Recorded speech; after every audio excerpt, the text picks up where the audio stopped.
उत्तर प्रदेश के परिवहन मंत्री दयाशंकर सिंह हमारे साथ बातचीत के लिए मौजूद हैं। रोड सेफ्टी को लेकर सख्त दिशा निर्देश दिए गए हैं। मुख्यमंत्री योगी आदित्यनाथ ने भी अभी 2 दिन पहले बैठक की थी और निर्देश दिए थे कि किसी भी तरह की कोई चूक नहीं होनी चाहिए।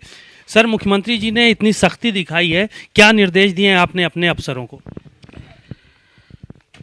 देखिए, रोड सेफ्टी सप्ताह हम लोग मनाने जा रहे हैं। कल 5 तारीख को इसका उद्घाटन होगा और 4 फरवरी तक 1 महीना हम लोग सड़क सुरक्षा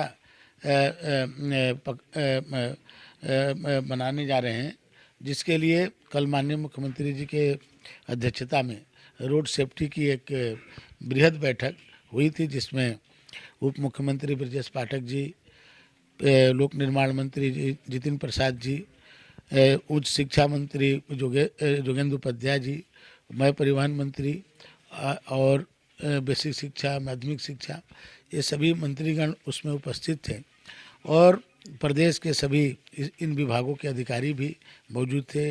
पुलिस महानिदेशक से लेकर के मुख्य सचिव, अब पूरे जिलों के सभी अधिकारी, चाहे जिलाधिकारी हों, एसपी हों, सीएमओ हों, सबको के साथ मुख्यमंत्री जी की कल जो है वीडियो कॉन्फ्रेंसिंग थी।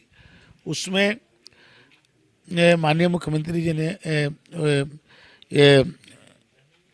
सड़क दुर्घटना को रोकने के लिए उन्होंने विशेष अभियान चलाने की बात कही है और उन्होंने कहा किसी भी कीमत पर ये दुर्घटनाएं रुकनी चाहिए। और उन्होंने कहा कि कोरोना में जितनी मृत्यु नहीं हो रही है, उससे ज़्यादा जो है सड़क दुर्घटना से मृत्यु हो रही है और इस तरह से असामयिक मृत्यु ये देश के लिए और प्रदेश के लिए बहुत ही दुखद है। इसको रोकने के लिए सभी विभाग अपने अपने स्तर पर जो उनके लिए कार्य आवंटित है उसको तत्काल करें, चाहे ब्लैक स्पॉट हो, चाहे हर हाईवे पर ट्रामा सेंटर बने और जो हमारे जो एक्सप्रेसवे हैं और अपने स्टेट हाईवे हैं और सबसे ज़्यादा मृत्यु हो रही है नेशनल हाईवे पर। 40% करीब जो दुर्घटनाएं हो रही हैं वो नेशनल हाईवे पर। तो केंद्र से भी बातचीत करके नेशनल हाईवे के भी अधिकारी कल बैठे थे।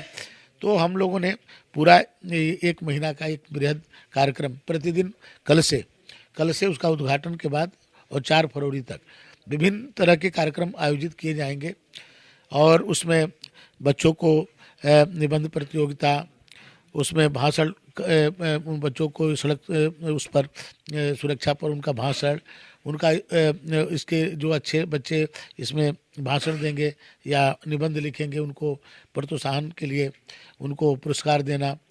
उसके बाद हम लोग चाहते हैं कि 23 जनवरी को एक जो है मानव दीवार बनाए।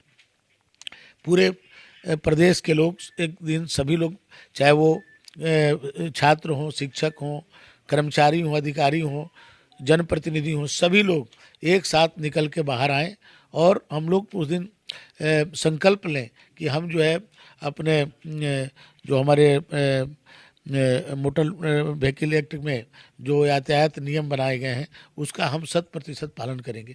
हम अपने लाइन में चलेंगे, हम बिना हेलमेट के नहीं चलेंगे, हम बिना बेल्ट लगाए नहीं चलेंगे। इस पर हम सब लोग यदि संकल्पित होंगे और जो हमारे बच्चे हैं और उनके माता पिता भी यदि इसमें हम लोग को सहयोग करेंगे तो ये एक बहुत बड़ा एक आंदोलन बनेगा। तभी जाकर के हम लोग, जो मुख्यमंत्री जी की मंशा है कि हम रोड दुर्घटना को कम से कम 50% तक उसको कमी लाएं, तो हम सब मिल के ही इसको कर सकते हैं। केवल सरकार नहीं कर सकती है, इसमें भागिता भी बहुत ज़रूरी है। तो एक हम लोग जन आंदोलन इसके लिए खड़ा करना चाहते हैं। ये नए साल में जो है वो अपने परिवहन विभाग के क्या अधिकारियों को क्या कुछ दिशा निर्देश दिए हैं? आपने कई जगहों के बस अड्डों के नाम भी बदलने की बात कही है और ओवरलोडिंग चल रही थी। इन सब चीज़ों को लेकर शिकायतें आप तक पहुंच रही हैं, आपको खुद छापेमारी करनी पड़ी। तो क्या नए साल में क्या संकल्प दिलाया है आपने अपने अधिकारियों को, आपने विभाग को? देखिए, आज़ादी के अमृत महोत्सव मनाया जा रहा है और पूरा आज हम लोग स्वतंत्रता के आज जो खुले आसमान में सांस ले रहे हैं तो हमारे देश के जो हमारे बलिदानी थे उनके कारण हो पाया। और इसके लिए हमने जो अपने बस अड्डों को उनके नाम पर करने का निर्णय किया है और हम लोग को आज प्रेरणा लेना है कि जब कितने लोग, लाखों लोग जो अपने देश को आज़ादी के लिए अपने को निछावर कर दिए, हम सब इस व्यवस्था को बदलने में हम क्या सहयोग कर सकते हैं। तो ये आज़ादी के अमृत महोत्सव में हम लोग थोड़ा थोड़ा भी एक एक कदम बढ़ेंगे, तो यदि एक कदम भी बढ़ेंगे तो 25 करोड़ उत्तर प्रदेश के लोग, 25 करोड़ कदम हमारे बढ़ जाएंगे। तो सब जनमानस में सभी लोग, माने इस देश के लिए, इस प्रदेश के लिए हम सब भी उतने ही जिम्मेदारी रखते हैं जितने पदों पर बैठे हुए लोग हैं।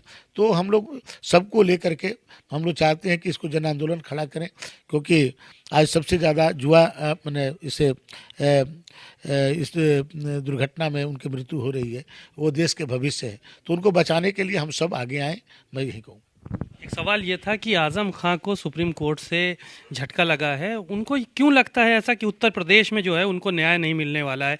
याचिका कर रहे हैं, लगातार आरोप लगा रहे हैं और कह रहे हैं सरकार के में बैठे हुए लोग जो है मनमानी कर रहे हैं, गुंडागर्दी कर रहे हैं उनके साथ। देखिए, इस सरकार में न किसी का वर्चस्व है और न किसी की उपेक्षा है। सबको समान रूप से माननीय योगी आदित्यनाथ जी की सरकार में कानून का राज स्थापित है।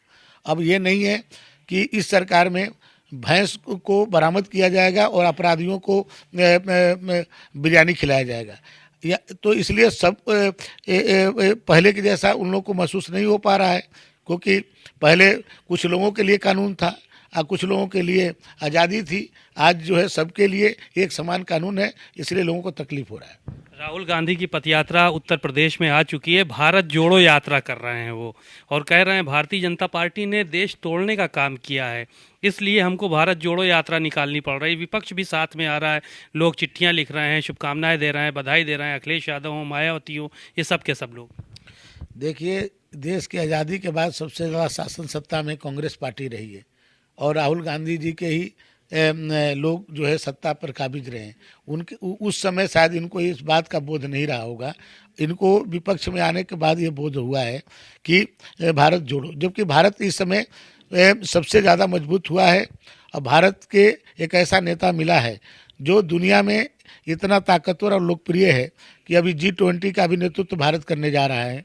उसके बाद दो देश आपस में लड़ते हैं तो वहाँ पर भारत का तिरंगा पहुँचता है तो युद्ध विराम हो जाता है। इतनी शक्ति आज भारत को आज दुनिया के सामने मिली है। तो इस समय उनकी यात्रा ये जो है, इस यात्रा का कोई मतलब नहीं है। यदि राहुल गांधी जी प्रायश्चित यात्रा निकालते कि जो कांग्रेस ने इतने वर्षों से जो गलती की है उसके लिए राहुल गांधी यदि समाज के सामने, जनता के सामने आते तो जनता ज़्यादा उनको समर्थन करती। बातचीत के लिए शुक्रिया। आपने दयाशंकर सिंह जी को सुना और साफ तौर पर उन्होंने कहा कि राहुल गांधी को भारत जोड़ो यात्रा नहीं, प्रायश्चित यात्रा निकालने की ज़रूरत है। कैमरामैन आशीष के साथ सीमा नकवी, भारत समाचार, लखनऊ।